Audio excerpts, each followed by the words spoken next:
Hi అండి. ఈరోజు మనం ఐటీ 2.0లో ఒక్కొక్క కార్డు గురించి వివరంగా చూద్దాం. ఫస్ట్ మనకి బ్యాగ్ మేనేజ్మెంట్ చూద్దాం. బ్యాగ్ మేనేజ్మెంట్లో ఈ సబ్ కార్డ్స్ ఉంటాయి. Bag operation, supervisor, bag reports, tools, internal tracking, reports, ఇంకా ఎక్కువగా అడ్వాన్స్ బ్యాగింగ్ ఆపరేషన్ అని ఇంకో సబ్ కార్డ్ ఉంటుంది. దీంట్లో మనం ఎక్కువగా యూజ్ చేసేది ఈ బ్యాగింగ్ ఆపరేషన్ యూజ్ చేస్తాము. దీంట్లో బ్యాగింగ్ ఆపరేషన్లో మనకి bags receive, bags open, bags close, bags dispatch, ఇది మనం డైలీ చేసేటటువంటి పని. ఇది ఎక్కువగా ఈ పార్టే ఎక్కువ మనం యూజ్ చేయడం జరుగుతుంది. ఈ ఫెచ్ ఫ్రమ్ కౌంటర్ అనేది మన ఆఫీస్ వర్క్ అంతా కూడా కంప్లీట్ అయిపోయిన తర్వాత మన కౌంటర్లో బుక్ అయిన ఆర్టికల్స్ నెక్స్ట్ మన బ్రాంచ్ ఆఫీసెస్ నుంచి రిటర్న్ వచ్చేవి లేదా మిస్ ఉంటుండేవి, ఇవన్నీ కూడా ఈ ఫెచ్ ఫ్రమ్ కౌంటర్లో ఉంటాయి. ఇది సెలెక్ట్ చేయగానే ఇక్కడ కింద ఆప్షన్స్ వస్తాయి. ఈ ఆప్షన్స్ అన్నీ మనం ఒకసారి సెలెక్ట్ చేసుకొని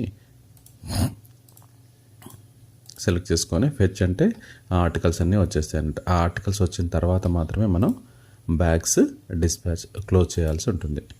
ఫెచ్ ఫ్రమ్ కౌంటర్ ఇది. బ్యాగ్స్ రిసీవ్ అంటేనేమో ఎర్లీగా మనకి మార్నింగ్ వచ్చేటటువంటి బ్యాగ్స్ అన్నీ కూడా ఇక్కడ బ్యాగ్ రిసీవ్లో ఎంటర్ చేసేస్తాం. తర్వాత బ్యాగ్ ఓపెన్, బ్యాగ్ రిసీవ్ తర్వాత బ్యాగ్ ఓపెన్, తర్వాత స్టేషన్ బ్యాగ్ ఏమన్నా ఉంటే ఇక్కడ క్లోజ్ చేస్తాము. ఈవినింగ్ అన్నీ ఫెచ్ అయిన తర్వాత బ్యాగ్ క్లోజ్ అట్ పిఓ. దీంట్లో మనం అంతకుముందు ఉన్నట్టుగానే స్పీడ్ పోస్ట్, రిజిస్టర్ పోస్ట్ కలిసి టీడీ ఎన్టీడీ ఉంటుంది, పార్సల్కి కూడా టీడీ ఎన్టీడీ ఉంటుంది. బ్యాగ్ డిస్పాచ్ ఇవన్నీ క్లోజ్ అయిన తర్వాత బ్యాగ్ డిస్పాచ్ అనే ఆప్షన్లో చేస్తాం. దీంట్లో ఇంకా ఎక్స్ట్రాగా మనకు కావాల్సినవి ఏమిటి అంటే ఏమన్నా పిన్ కోడ్ ఏమన్నా చేంజ్ చేసేది ఉంటే ఇక్కడ టూల్స్లో మనం మాడిఫై ఏమన్నా చేసుకునేది ఉంటే ఇక్కడ చేసుకుంటాం అన్నట్టు. చేంజ్ పిన్ కోడ్ కానివ్వండి, cancel bag dispatch, reopen, closed bag, bag deletion, change closed bag destination, ఇవన్నీ అంటే ఎటువంటి ఏమన్నా మోడిఫికేషన్స్ ఏమన్నా ఉంటే మనం ఈ టూల్స్లో ఉంటాము. సూపర్వైజర్ ఆప్షన్ ఓన్లీ కూడా ఇన్షూర్ ఆర్టికల్ వెరిఫికేషన్ కోసం లేదా ఎర్రర్ మేనేజ్మెంట్ వెరిఫికేషన్ కోసం మాత్రమే దీంట్లో చూస్తాం. చేంజ్ ఆర్టికల్ స్టేటస్ కూడా ఉంటుంది. చేంజ్ ఆర్టికల్ స్టేటస్ కూడా ఇక మనం సూపర్వైజర్లోనే యూజ్ చేస్తాం. బ్యాగ్ రిపోర్ట్స్ అంటే కంప్లీట్గా బ్యాగ్ సంబంధించిన రిపోర్ట్ వస్తుంది. ఇది మామూలుగా తెలిసిందే, tracking, tracing, reports. Article bag ఇది కంప్లీట్ రిపోర్ట్.